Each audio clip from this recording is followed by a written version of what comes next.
Hello everyone, welcome back to rFactor 2, where you join me on the grid at the New Orleans Motor Park for the latest round of Low Fuel Motorsport's Alpine Rookies Cup. If you've seen any of my recent videos, you'll know that I'm in a run of really bad form at the moment and bad luck, so I'm hoping I can put it right today. However, it's not going to be easy. We're starting way down in 22nd on the grid out of 25. It's a top split race on a track that I've had to learn quickly during practice, so the odds are stacked against me here, and I'm going to take it really cautiously coming through turn one. We don't want to pick up any contact early doors. There's a couple of cars that have lost it. Oh no, we've been clipped from behind and we've been spun out. Oh, I thought I was just going to get by that wreck, but luck was against us again there. I just can't seem to get a break, and I'm making a right mess of the rejoin. This race is over.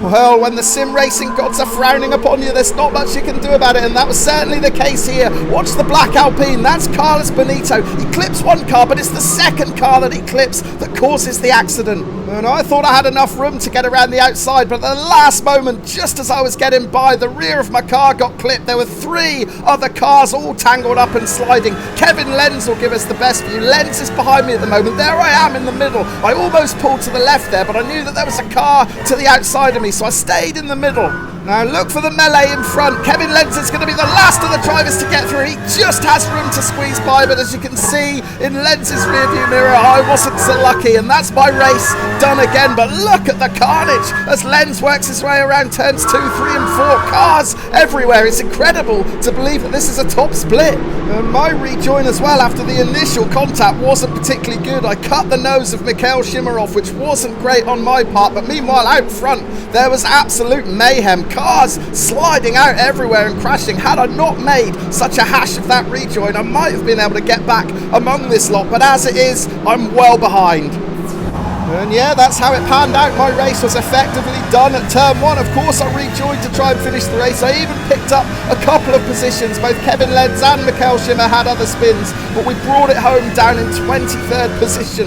Not the return to sim racing that I'd hoped. Now, unlike the last couple of weeks where I've only had one opportunity to race, this week I've got a bit more time, so I'm able to enter another race, a chance to redeem myself, and I've qualified a lot better. Actually, my qualifying time was a little bit slower than the previous race, but this time we're in split 2, and I've put it on the third row of the grid. We've qualified in 6th with a time of 1:12.2. Now, I'm hoping that being further up the grid will stand me in good stead here. Hopefully, I'll be better positioned to avoid any chaos in the first couple of turns. If I get more bad luck in this race, I suspect the PC might be going out the window. Oh, it felt like an age waiting for that final horn, but we're underway. Race 2 at the New Orleans Motorsports Park. Now, can we have a more successful first lap? There's already someone flashing their headlights in my rearview mirror. I've got to try and ignore that. We've got to concentrate on getting through turn 1 safely. We have lost one position. Jose Antonio Cano got off to an absolute flyer. He was past me around the outside before we even made it to T1. So we're down to 7th. We've got Miguel Vieto right behind us, and he's got too close. He's taken our rear out. We're desperately trying to save the car. We take another big hit to the side from Jorgen Laheim. We're in the wars here, but somehow we're still facing in the right direction. I thought my race was going up in smoke yet again then, but somehow we've managed to survive it. We've lost a few positions, but we're still in one piece. But I don't know how I survived that. I was sideways, sliding across the grass into that hairpin, but somehow we ended up facing in the right direction again. I don't know if there was secondary contact from another car or whether I bounced off the curb, but whatever happened, we got a real slice of luck there, and it's long overdue, that good luck. We'll go back and check out a replay shortly to see exactly what happened, but for now we're going to end lap 1, incredibly, still in 8th position.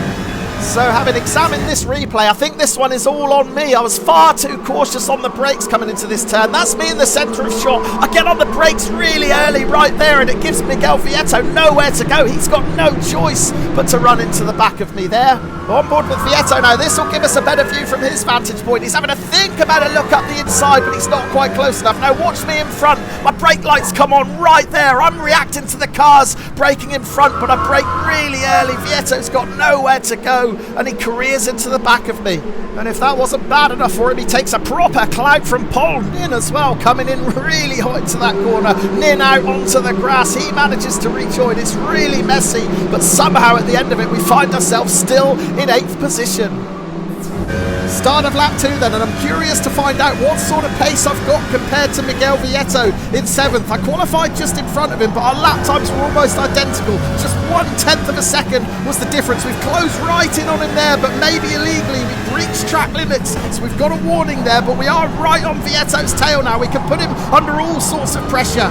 Meanwhile, right behind us, we've got Guillermo Santos in 9th and Alfonso Herrera in 10th. Both of those two drivers within 0.8 of a second, so we're not going to have any time to relax here. We need to push, we need to pressurise Vietto, and if possible, we need to get that 7th position back. Through the S's now. This is the most technical part of the circuit. If you get your line just slightly wrong, it can cost you loads of time. We do look a little bit quicker than Vietto through there. We're gaining on him, but look at Santos in the rearview mirror. Santos is all over us now. Santos looking like he wants to take our 8th position. We're going to try and hold it defensive through this final turn. We've left a little bit of a gap. There's contact. Santos just gives us a tap. Thankfully, we managed to keep the car facing in the right direction, but we're in a proper battle for this 8th position now.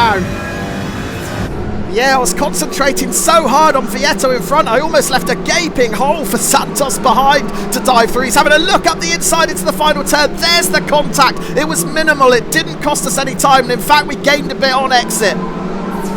Halfway through lap 3, and thankfully Santos behind has got his hands full with Alfonso Herrera now. The pair of them battling really hard, and that's allowed us to open up a 1-second advantage. I'm still all over Vietto in front, but I'm struggling to find a way around.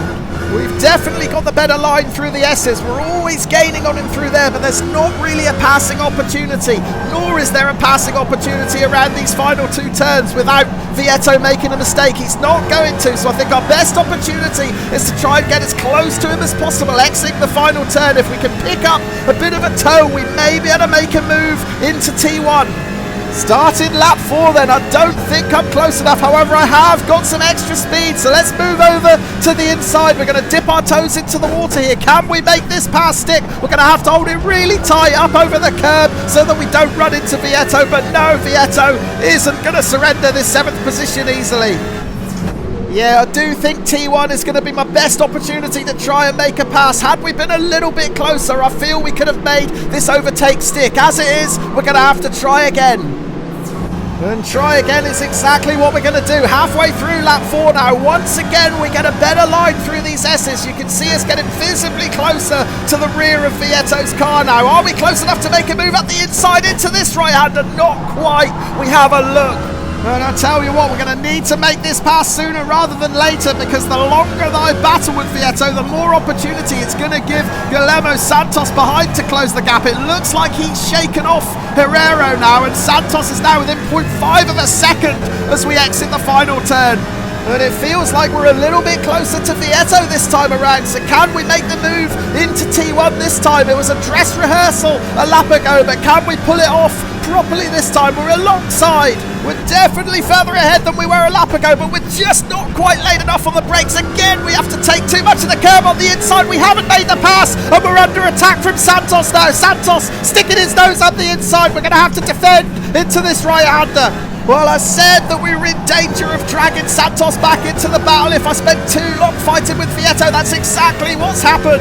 And in defending against Santos, look at the advantage it's given Vietto. He's now 0.5 of a second clear. That's the biggest gap he's had in several laps. However, we know we're quicker through the S's, so hopefully we'll be able to close that gap back down. And we do. We're right back on his tail again. Now, a lap ago, we had a look up the inside into this right-hander. It's not on again. We're still right behind him. Look at Santos. Santos is going to attack again. Santos is really strong through this final section. So once again, we're going to have to try and defend through these final 2 turns. Can we get right onto the tail of Vietto coming out of the final corner? Vietto gets a little bit squirrely. That rear stepped out ever so slightly. That might be the advantage that we need. We're carrying some extra speed. We've got a little bit of a toe. We're going to move out. Can we make it 3rd time lucky in the space of 3 laps to make this pass stick? We're going to have to be later on the brakes this time. We're going to have to be more aggressive, and we make it. Finally, the persistence pays off, and the 3rd time's a charm. We make the pass on Vietto into turn 1. We're promoted up to 7th position.